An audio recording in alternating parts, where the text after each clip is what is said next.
নিঃশ্বাস চলে গেলেই তিনটা প্রশ্ন শুরু হয়ে যাবে। মান রব্বুক, কে তোমার রব? পৃথিবীতে যে ব্যক্তি আল্লাহর সাথে শিরিক করেছে সে ব্যক্তি কোশ্চেন কালে উত্তর দিতে পারবে না যে রব্বি আল্লাহ। এটাই বাস্তবতা। মা দীনুক, তোমার দিন কি?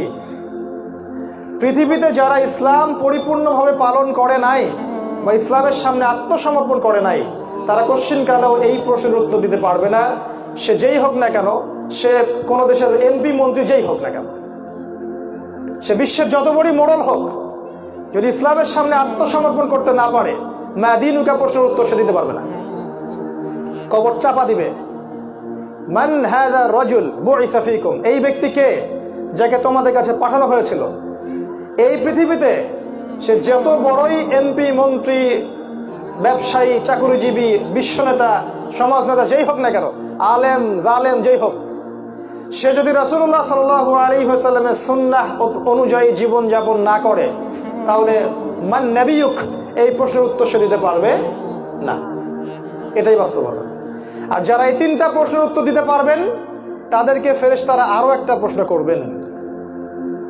তারা অবাক হয়ে জিজ্ঞাসা করবেন, কাইফা তা'লামু হাদা, তুমি কেমন করে এই প্রশ্নের উত্তর দিতে পারলে? এটা তো অনেক কঠিন প্রশ্ন। বেশিরভাগ মানুষই তো এর উত্তর দিতে পারে না।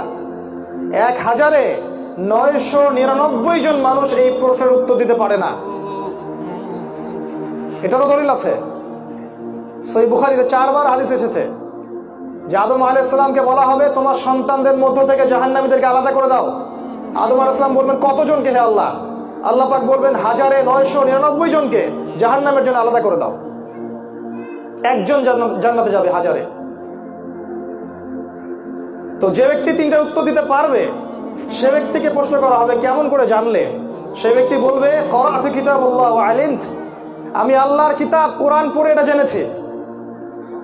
আমি আল্লাহর কিতাব পড়েছি, পড়ে এগুলোর উত্তর জেনেছি। কিতাব পড়ার সময় হয় আমাদের? সুবহানাল্লাহ।